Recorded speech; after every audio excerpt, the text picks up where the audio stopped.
நாங்கள் சென்னையிலேருந்து தான் வியாபாரம் பண்ணுறோம். கோயம்பேடு மார்க்கெட்டில் டெண்டர் எடுத்து, தோட்டத்தில் டெண்டர் எடுத்து நாங்கள் லாரியில் லோடு போட்டு இங்கே வந்து சேல்ஸ் பண்ணுறோம். இந்த ட்ரிப்பு கரும்பு கம்மி தான். போன வருஷத்தோடு இந்த வருஷம் கம்மி. 350 450 போன வருஷம்.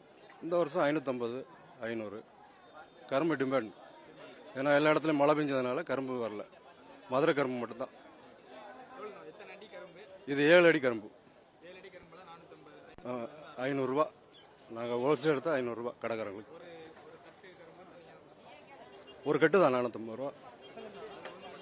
ஒன்று கொடுக்க மாட்டோம் நாங்கள். ஹோல்சேல் தான். ஹோல்சேலாக கொடுப்போம்.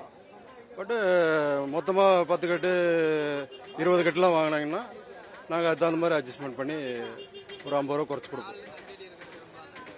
அதாக இருந்தால் உங்களுக்கு 400 350 இந்த மாதிரி விற்கிறாங்க. அது வந்து பண்ருட்டி கரும்பு. அது டேஸ்ட் இருக்காது. இது மதுரை கரும்பும் போது மேலூர் மருத கரும்பும் போது கொஞ்சம் நல்ல டேஸ்ட் இருக்கும். இதை தான் நல்லா விரும்புகிறாங்க ஜனங்க. சார், நான் இங்கே தான் வியாபாரம் பண்ணிட்டுருக்கேன். மார்க்கெட்டில் கடை வச்சுருக்கேன். நம்மளுக்கு அங்கேருந்து மதுரையிலேருந்து கரும்பு வந்திருக்கு. அங்கேயே 400 ரூபாய்க்கு வாங்கிட்டு வரோம். இங்கே வந்தால் 500 விற்கணும். 500 விற்கல. முதல் போட்டு கொள்முதல் பண்ணிட்டுருக்குறோம். அதனால் கரும்பு விற்கல இந்த வருஷம். 8 அடி கரும்பு 500 விலை வைக்கிறோம். 500 விற்கல. அதெல்லாம் வந்து 300 250 ரூபா அவ்வளோதான் போகுது. விவசாயிங்களுக்கு பாதிப்பு தான் அது.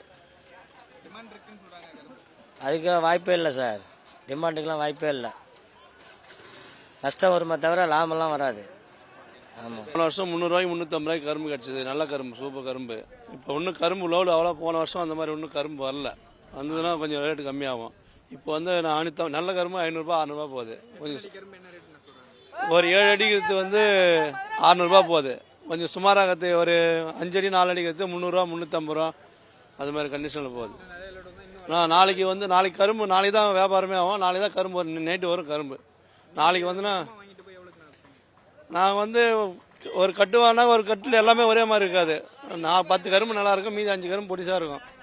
10 கரும்பு மட்டும் தான் நம்ம ரேட்டு போடுவோம். அதுக்கு தகுந்த மாதிரி பார்த்து இன்னும் ரேட்டு 500 ரூபா வாங்கினா கூட இப்போ கட்டுக்கு 200 ரூபா செலவு 100 ரூபா ஆகும். 100 ரூபா 150 ரூபா வச்சு வியாபாரம் பண்ணுவோம் மொத்தமாக தான். ஆமாம். கட்டா கொடுத்துருவோம். கட்டா 100 ரூபா 150 ரூபா வச்சு மேலே கொடுத்துருவோம். சில்லறை வேணாக்கா கூட ஒரு 20 ரூபா சேர்த்து வச்சு விற்போம். இப்போ 40 ரூபா ஆகலாம் 60 ரூபா 70 ரூபா விற்போம்.